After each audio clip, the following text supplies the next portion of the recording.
That's right, Natasha. He doesn't mince words. Dr. Rick Chai is somebody I've interviewed a number of times this past year in East Palestine.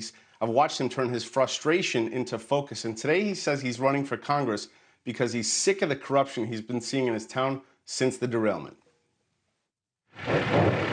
Nearly a year after officials burned 5 tankers full of vinyl chloride over East Palestine, and despite the EPA cleanup, the creeks in East Palestine are still loaded with chemicals. Look, it just keeps coming out of the bank. For 10 months, a 30-year resident of East Palestine, Dr. Rick Chai, has made it his mission to document it all. The EPA says there is no visible contamination in Leslie Run. We even suited up and joined him to see firsthand. He tested that water and sediment, and lab results showed almost double the report limit on benzene and nearly 5 times the report limit for methyl cyclohexane.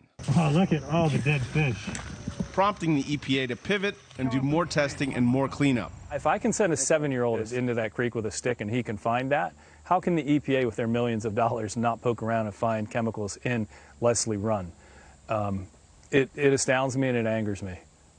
We're being lied to. And I don't know why for sure. But the problem still exists. He took this picture on Christmas morning. It's some of the worst contamination I've seen, again, in the last 10 months. Nothing has changed.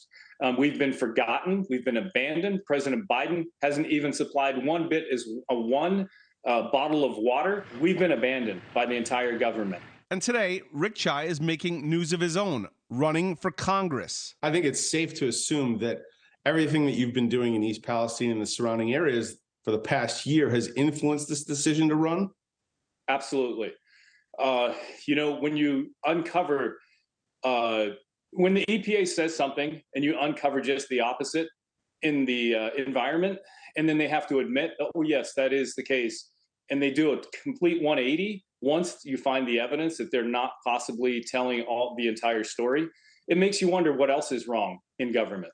Chai, a first-generation American whose father fled communist China for the U.S., is a black belt in martial arts and former competitive bodybuilder, a chiropractor running as a Republican for Congressman Bill Johnson's House seat, Johnson resigning after being tapped to be president of an Ohio university. The corruption that I've seen in local, state, and federal government here in East Palestine, and Rich, that is a microcosm of what's going on in the nation right now.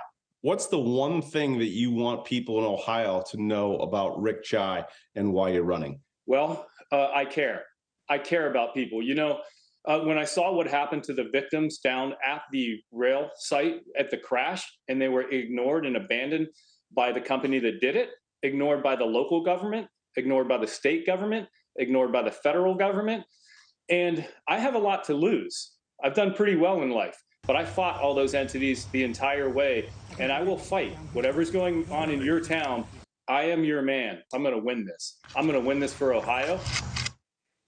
Now it's official. His website is up. He'll be running in a March 19th primary against 2 other Republican candidates, and he tells me that he has a big endorsement that will be announced soon. Natasha?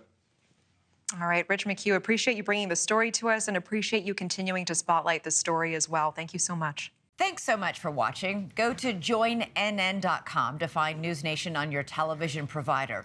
And don't forget to click the red subscribe button below to get more of NewsNation's fact-driven, unbiased coverage.